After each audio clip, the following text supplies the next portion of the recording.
mais um podcast CRM Paraíba. Eu, Cláudio Oreste, estou hoje com o Dr.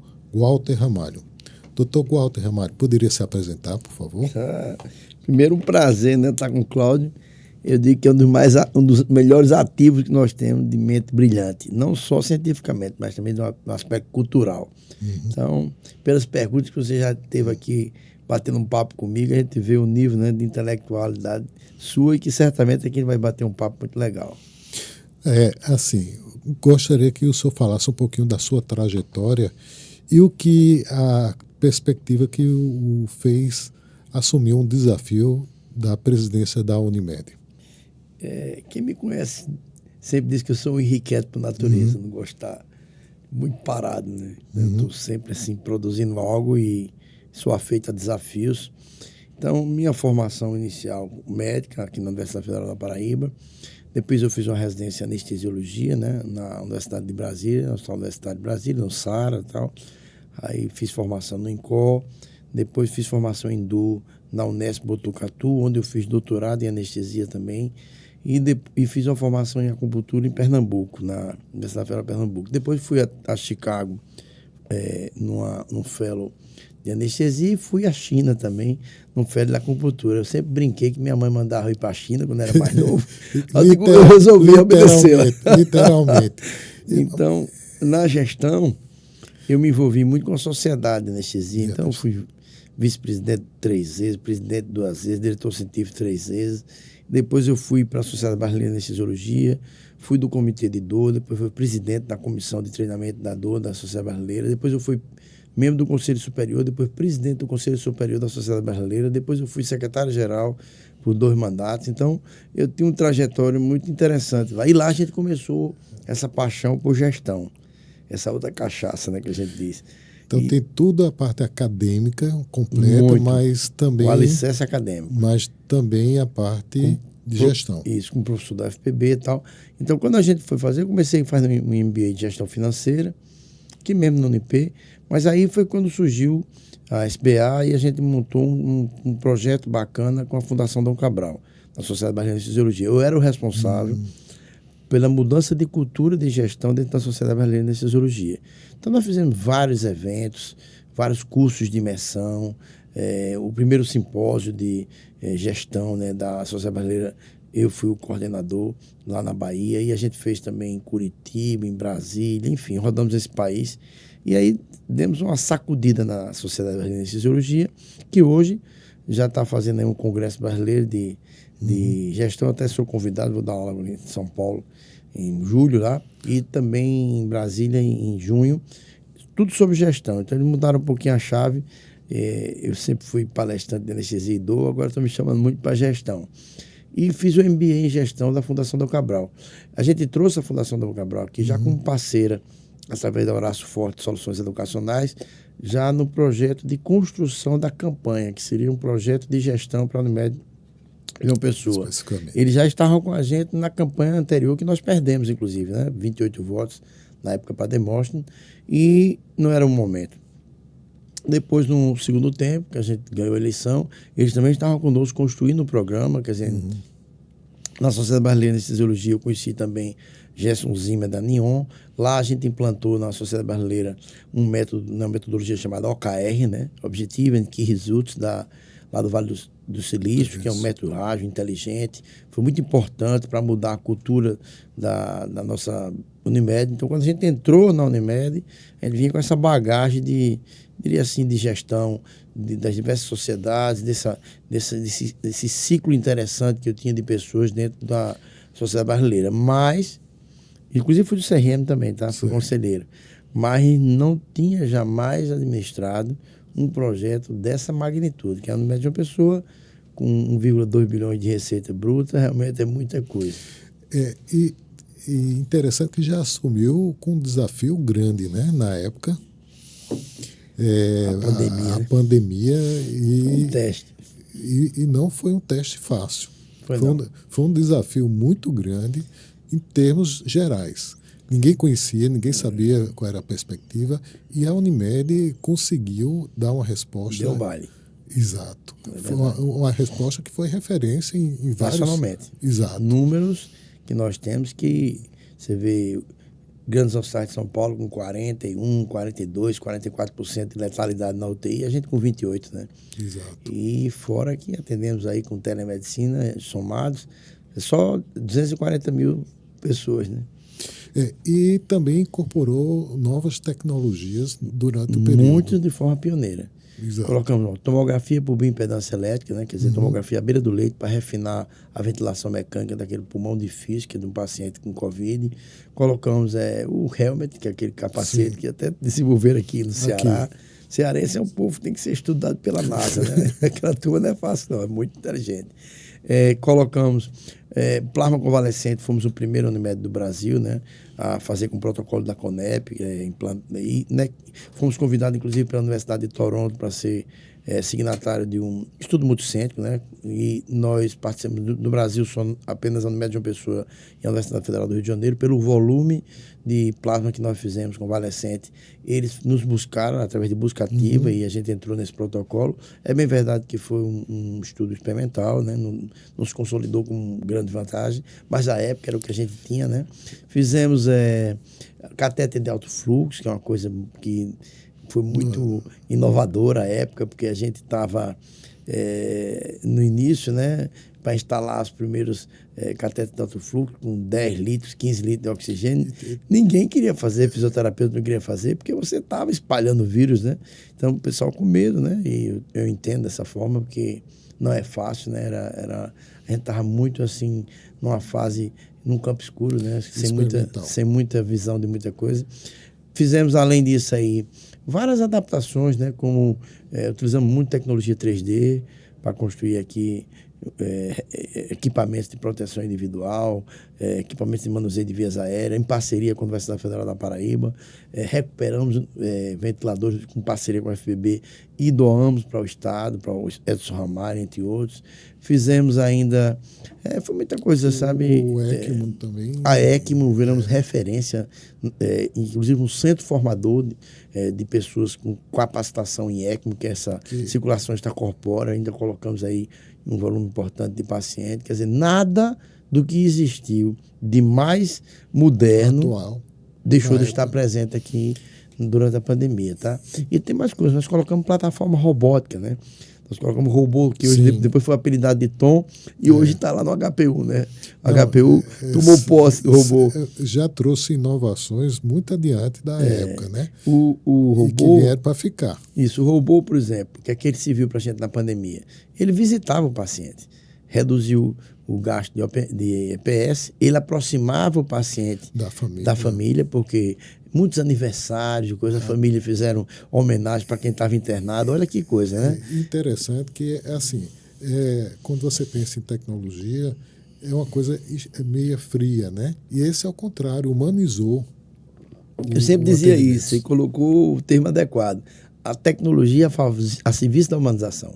Exato. Porque aproximou e tem um relato que eu me arrepiei demais nisso. Foi uma das ações do nosso marketing, que também é um marketing muito pujante lá com o Frank e seu time. Nós, na época, no Dia das Mães, então foi o que a gente fez. Selecionamos pessoas que estavam de plantão, tá? E inclusive com filhos distantes. Tinha uma filha na Europa que há muitos anos não via a mãe, e a gente montou uma salinha lá na diretoria, certo? Para um vídeo, tá? Pra localizar a pessoa externamente para falar com a mãe. Então a mãe não sabia, era uma surpresa, e era chamada na diretoria, pensava que era algum problema, né? Já chegava meio assustada, disse, não, a gente quer fazer uma surpresa para você. Aí entrava, nesse caso a filha, a mãe estava lá de plantão e foi um chororô na sala e ninguém aguentou, que a filha dizia, mãe, tô esse tempo todo sem lhe ver, e eu quero lhe dizer o quanto, até eu me emociono ainda hoje, o quanto sua atividade nos orgulha. Exato. Como a gente tem orgulho de ver a sua atuação aí em favor da vida. A coragem, o desprendimento, a dedicação. O comprometimento com a vida, né? Exato. Entendeu? Então, a filha distante, né? E a mãe se derretendo e todo mundo na sala chorando, porque não conseguia. Então, vários foram os relatos dessa natureza, né? E trouxemos descompressão também para o ambiente de hospital, com músicas, com a cães-terapia, né? Sim, lá com com a o Eduardo Eduardo Sérgio, né? Sérgio, Que é né? um negócio fantástico, Exato. né? Que quem diria, né? Que Exato. Que a inovação não é gente, tecnologia, envolve tecnologia ou não. Inovação é você trazer uma resposta diria assim, um modelo estratégico diferente para, às vezes, resolver os mesmos problemas do passado, mas de uma forma diferente. ou trazer outros tipos de soluções Isso, que são são outras soluções. viáveis. Não Que, necessariamente envolvendo tecnologia, como, por exemplo, com exato, cães. exato. Humanizou as crianças, ficavam extremamente felizes, né, com os cães. Mudava totalmente o rumo das coisas. Como o Tom, tá? Criancinha que não queria se alimentar, o Quando Tom via o chegava robô. e o robô interagia, ela comia. A criancinha, para funcionar uma veia, precisava de uma anestesia, uma sedação. O robô vinha conversando, às vezes, com crianças que têm alguma situação especial. O robô hipnotiza, é engraçado. Aí você consegue posicionar a veia, porque o robô traz a criança para um mundo O lúdico, imaginário. traz para o O lúdico. lúdico, Né? exatamente. É interessante ver que, assim, com todo esse engajamento, com todo esse desprendimento e com recursos, infelizmente, no momento, a ANS não compreendeu que foi um investimento maior do que o necessário para enfrentar uma situação que ninguém sabia, inclusive com a questão de diagnósticos em tempo real, assim, na hora. E aí houve uma diminuição, infelizmente, do valor. Foi frio mais intenso com cobertor mais curto. Exato. Parece que você foi penalizado por verdade. Fazer o seu dever de casa. Eles tiveram uma decisão infeliz, tá?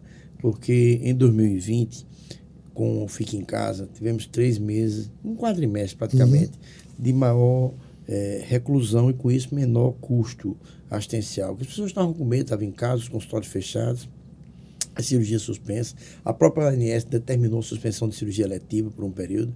Então, com isso aí houve um caixa, que as operadoras gastaram menos durante esse período, tá? Então, o que se achou no final do ano que seria essa tendência, que tem um efeito, que deveria ter um efeito compensatório nisso aí, tá? Então eles mandaram devolver o aumento que tinha dado de 8,16%, tá? E aplicaram um redutor de 8,19%. Então, quer dizer, a gente devolveu o que tinha recebido e ainda aplicou um redutor no ano seguinte. Só que no ano seguinte foi o ano da variante P1. Foi um desastre de custo assistencial, porque foi o momento mais difícil da pandemia. Não foi a Omicron, não. Foi a variante P1. Nela, a população insegura. E um volume de internação louco.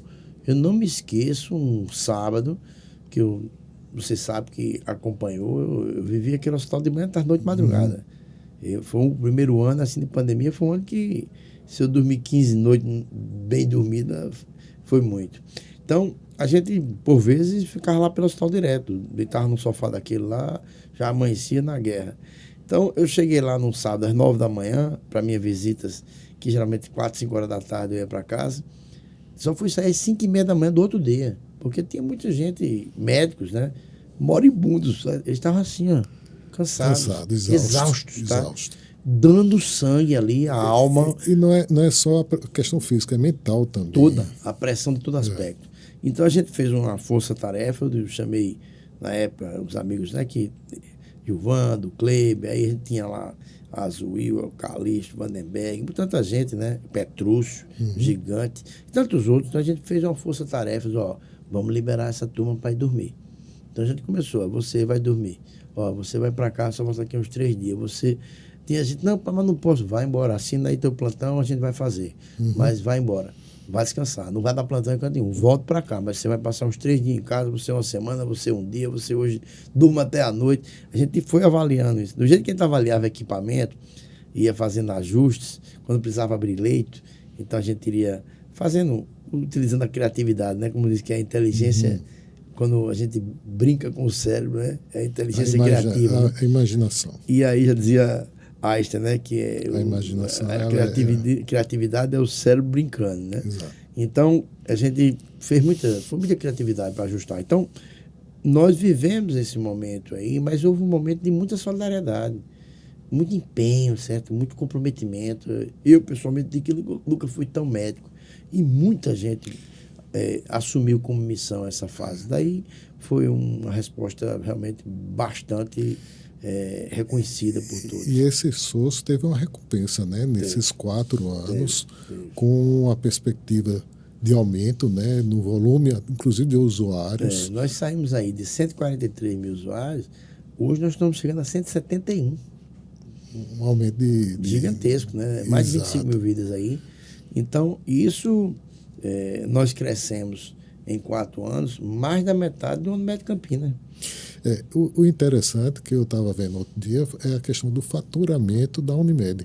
Se a gente fosse comparar, em termos comparativos, com cidades da Paraíba, eu acredito que a Unimed seria a 10.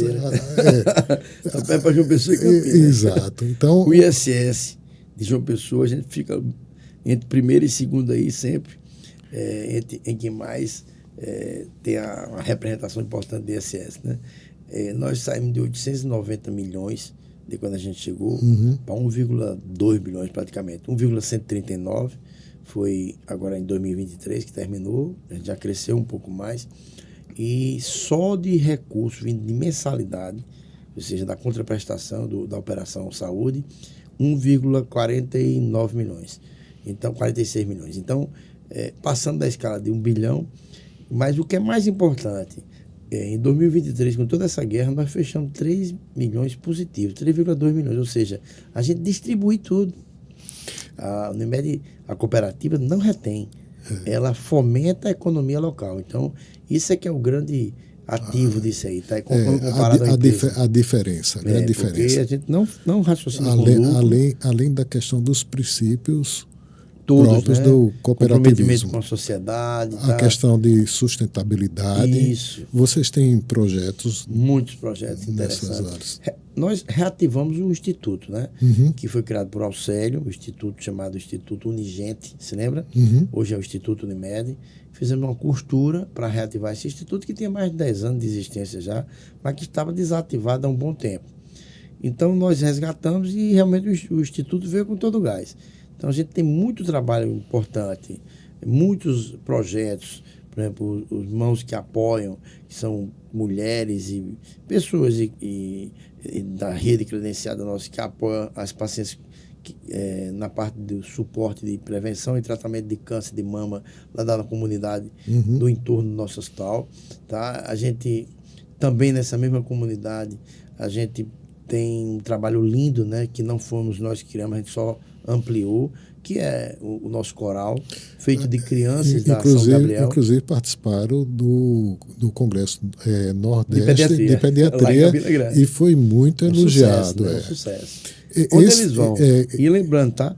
Crianças que vêm da comunidade de São Rafael, então, boa parte delas se tornam menores aprendizes e depois funcionários. O Carlinhos lá, por exemplo. Sim, eu lembro, eu sei, conheço demais. Ele foi, nosso Papai Noel. Pois é, ele foi do coral, depois jovem aprendiz e depois funcionário. Hoje é responsável pela logística de eventos lá da nossa Unimed. Então, essa é uma história, é o ISG na veia. Então, sem falar na permuta, né, na escola que nós entregamos para a comunidade. É importante. Não só o aspecto de sustentabilidade, mas também social. Agora, essa questão da escola ainda é um aspecto importante que aconteceu também na gestão. Relevante. E que foi uma coisa assim impressionante, essa parceria com o poder público, né? Foi uma permuta que foi uma ideia, né, que inclusive não é nossa, porque isso aqui já foi em algum momento já se pensou em aventado, né? Mas ninguém nunca conseguiu evoluir. Colocar em prática. Então eu procurei o governador João Azevedo, tive uma conversa reservada com ele, só eu e João Modesto, disse: o governador tem uma área bacana aqui do outro lado da Beira Rio, e a gente tem essa área aqui de uma escola que precisava de muitas reformas e muito investimento, e a gente queria propor uma parceria público-privada aqui. O que é? A gente fica com essa área aqui atrás, que interessa muito à Unimed, para a gente expandir nossos serviços, a gente crescer, a estruturar a cidade Unimed. E com isso a gente melhorar também a mobilidade urbana, fomentar a economia com emprego e renda. Então, e ao mesmo tempo a gente entra também como parceiro na educação, que a gente entrega uma escola pronta para vocês do outro lado da Epitácio, da Beira Rio. E uma escola diferenciada, né? Eu acredito que seja uma das melhores do estado, tá? Não, incluindo públicas e privadas, né? Então, nós fizemos um investimento muito forte ali. Então, foi um ganha-ganha. Isso virou um projeto de lei, foi aprovado por unanimidade da Assembleia. Vários agentes que a gente tem que citar nos ajudaram. Primeiro foi a decisão do governador de... Ele dizia, eu gostei da ideia, posso fazer um estudo de viabilidade econômica? Eles podem. Fizemos um estudo, levamos e foi aprovando, depois foi se reunindo com as secretarias, e isso aí andou 1 ano e pouco, 1 ano e meio quase, até que a gente conseguiu aprovar na Assembleia e construir em 10 meses e entregar. Em tempo recorde. Foi verdade. Também ajudaram lá, na época, a Daniela, que é senadora, Ribeiro, Aguinaldo. O Adriano Galdino, presidente da Assembleia, foi muito solícito e muito parceiro. Tá? O nosso amigo, colega Jacques, né, que também fez essas pontes, tá? Ajudou na ponte com o Galdino e foi parceiro.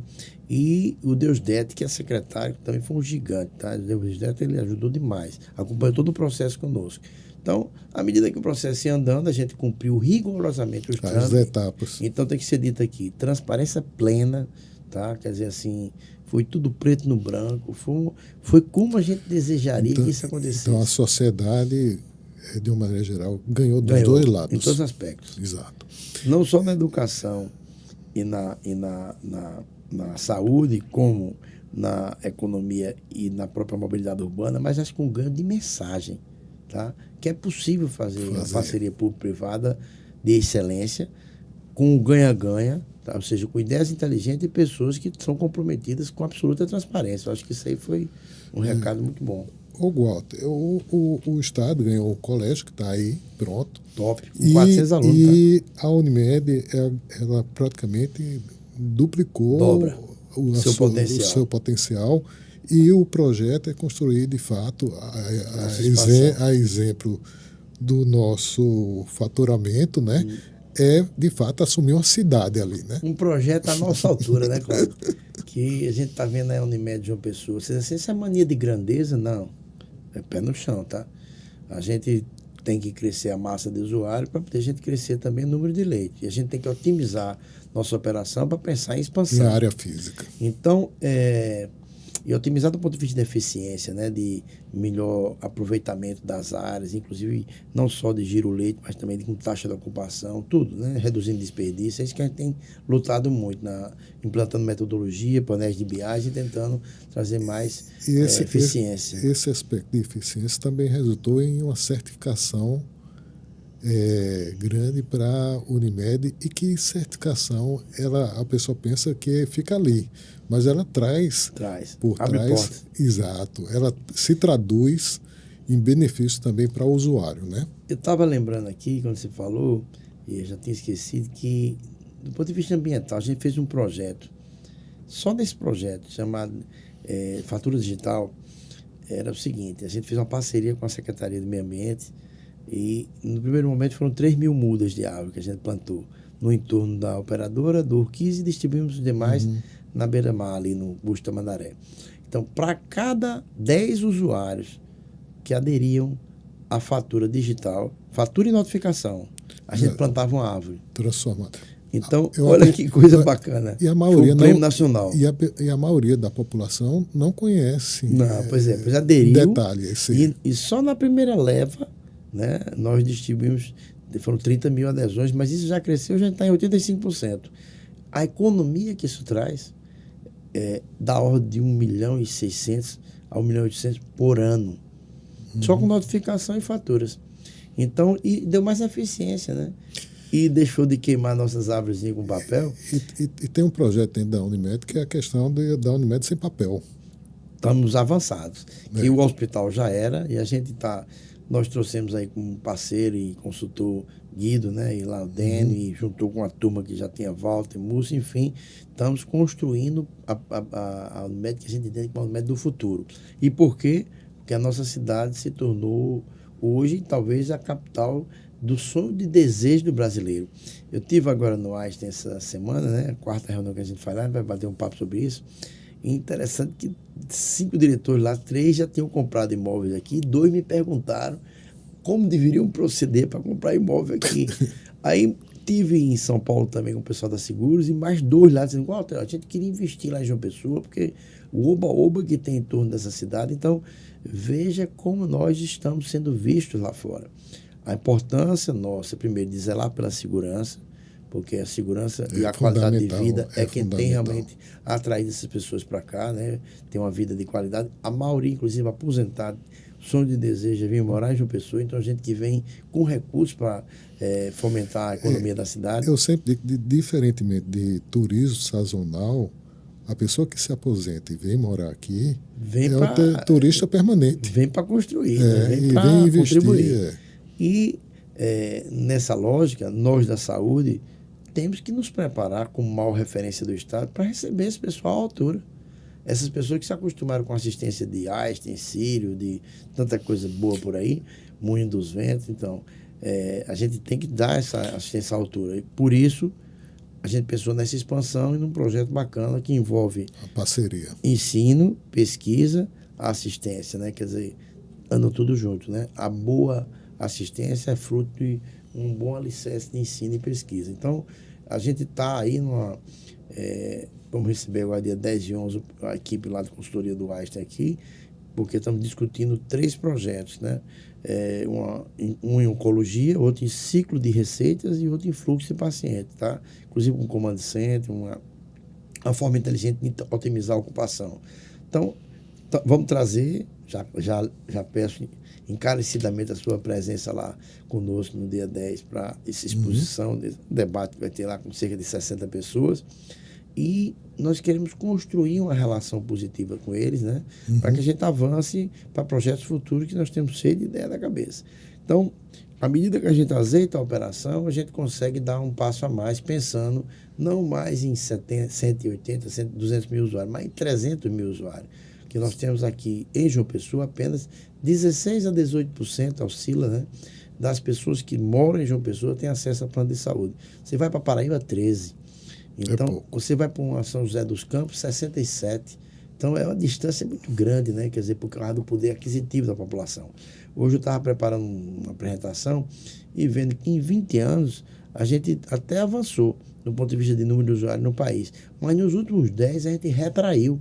Então, hoje a gente continua, a gente está abaixo de 25%, menos de que 24% de cobertura. E quando você vai para a massa de usuário, ela reduziu quando se comparado aí ao crescimento populacional. Ou seja, nós estamos empobrecendo, a saúde tem que ser extensiva a todos, e o maior gargalo e o maior desafio de qualquer gestor de saúde é a acessibilidade. Nós temos que dar uma assistência à saúde de excelência a todos os cidadãos, seja através da saúde suplementar, seja através do sistema único, enfim, das inúmeras iniciativas, mas o grande desafio do gestor em saúde, e nós que somos professores e realmente abraçamos a medicina por vocação, você tem uma história linda, então nossa missão é o quê? Tornar a saúde de excelência acessível a todos. Isso só se faz através de muito planejamento e inclusão tecnológica. Então, a tecnologia, saúde, a telemedicina, o telemonitoramento. Inclusive, a telemedicina ela veio para ficar. E a Unimed ela tem uma expertise grande. Nesse aspecto, o feedback que recebe com relação... Nós fizemos agora, essa semana, uma autorização retrasada do investimento de 10 milhões de reais em TI. Para um novo servidor, para melhorar a parte de infra, de recurso humano e também para nos colocar numa posição da Unimed que a gente deseja daqui a 4, 5 anos. Ou seja, porque a gente precisa também de mais velocidade, a gente precisa de mais integridade, integração, e tudo isso também, se faz com investimento. Também banco de dados. Isso, então o nosso servidor mesmo vai para uma estrutura de mais profissional um centro de data center, certo? Para que a gente tenha realmente não só um servidor novo, mais veloz, vai aumentar 10 vezes nossa velocidade, mas também o antigo vai estar no mesmo ambiente, com acesso restrito, naturalmente, e seguro aí com uma perspectiva de manter-se ativo durante 3 dias até, se tiver problema com energia, já que vai funcionar com geradores, né? E lá a gente vai poder o quê? Tudo que a gente está implementando de novas tecnologias, de novas plataformas, o que a gente está atualizando ou integrando, os testes são feitos no servidor antigo. Então a gente evita esses bugs aí, essas confusões que a gente tem. Então, vai atualizar o TOTS, dá problema. Vai atualizar o MV, dá problema. Porque é um penduricalho, né, que foi feito ao longo dos anos e a gente está agora enxugando para ficar com mais integridade e mais integração. E segurança. Aí isso aqui eu tenho assim na minha visão, acho que em um ano a gente vai estar numa situação bem confortável. No caminhar que está indo a carruagem, nós vamos sentir em um ano um nível de eficiência extremamente superior ao que a gente vive hoje. A gente tem uma projeção mais ou menos de 10, 11 mil médicos na Paraíba como um todo. A Unimed comporta hoje cerca de 1.800 médicos. Isso. É praticamente uma parte significativa dos médicos de João Pessoa, que está dentro acompanha o padrão do Brasil, que 21% dos médicos em atividade estão dentro do sistema de médico. Justamente. E isso faz um diferencial para a população com a referência desses médicos em diversas áreas, né? E, infelizmente, a gente tem que terminar esse bate-papo. Mas eu gostaria que você deixasse uma sua visão em relação a esse grupo de médicos que está aí se preparando, né? A futura geração. E para a população, de uma maneira geral, que a Unimed, de certa maneira, atende com presteza, né? Isso. Para a população, o que a gente costuma dizer é o compromisso que a gente sempre teve enquanto professor e profissional de saúde. Então, de zelar pelo patrimônio maior que é a vida, de atuar com princípios hipocráticos, com pertinência médica. Então, o que a gente defende é o princípio de, em todo momento, jamais provocar um dano. Você tem sempre que, como dizia, né, curar frequentemente, né, confortar sempre, né? Então, a gente tem que aliviar frequentemente, curar quando possível e confortar sempre. Então, a nossa missão como médico, ela tem que estar realmente alicerçada nos princípios éticos, humanísticos, técnicos de excelência. Então, a gente tem que buscar realmente o máximo de promoção da vida. Então, nós cuidamos de vida. Então, a gente tem que ser exemplo nisso. Então, como a gente tenta transferir para a instituição, isso é mudança de cultura, isso tem avançado, exatamente esse apelo que se tem hoje tecnológico, que a gente deve incorporar, sim, mas sem que isso traga algum tipo de prejuízo para os alicerces básicos da medicina, que vão nos princípios éticos, humanísticos e técnicos. Então, para o jovem que está aí empolgado, né, com essa maravilha que é essa nossa sublime profissão de servir as pessoas, então, é servir para ser servido. Então, a gente servir por excelência, a gente buscar o máximo de nossa capacidade profissional, como diz nosso código de ética, em detrimento, em favor do paciente. Então, é sempre enxergar o paciente com uma visão sistêmica, inserido na sociedade, utilizando o máximo de tecnologia, o máximo de sua capacitação, para promover o quê? Mais reinserção do paciente na sua vida, no seu trabalho, na sua família, no aconchego do lar. Então, eu acho que a gente tem uma oportunidade que Deus nos dá, que é maravilhosa, né? De reduzir o sofrimento, de melhorar a qualidade de vida das pessoas, de trazer de volta para a família o ente querido, de salvar pessoas, de promover melhoria de uma forma geral, não só na saúde física, mas sobretudo mental, com esse impacto pós-Covid. Então, eu acho que a gente tem um desafio gigante aí, né, Cláudio? E eu estou aqui muito feliz de estar aqui ao lado de Cláudio, que eu disse e digo de novo, uma mente brilhante, um grande ativo nosso intelectual, porque nós cabe a nós, como liderança, com gente que já passou dos 50, né? Exato. A responsabilidade de transmitir esse glamour, tá? Essa essência, essa coisa muito genética, né? Essa coisa muito vocacional de quem abraça a medicina. E não perder de vista a incorporação tecnológica, porque a tecnologia ela veio para ficar. E ela tem que subsidiar uma melhor qualidade assistencial. E ela vai trazer com dados ela vai trazer com melhores desfechos, com análise mais precisa. E aí a biotecnologia, o que dizer disso, né? A terapia genômica, que a gente vai conseguir identificar precocemente determinado grupo de pessoas que tem tendência a essa ou aquela doença, ou que serão mais sensíveis a tais de tratamento, ou que não serão sensíveis, enfim. Por isso que isso vai tornar a medicina mais precisa. A gente vai analisar com do Big Data e da internet das coisas, um volume gigante de dados, e a gente conseguir fechar diagnóstico de forma mais precoce, encurtar o tempo de permanência dentro do hospital, estimular a promoção à saúde, hábitos antigos, né, de promoção à saúde, que trazem saúde. Então, o conhecimento ele não tem limite, tá? Ele realmente ele vem se somando, desde que o objetivo ele seja nobre.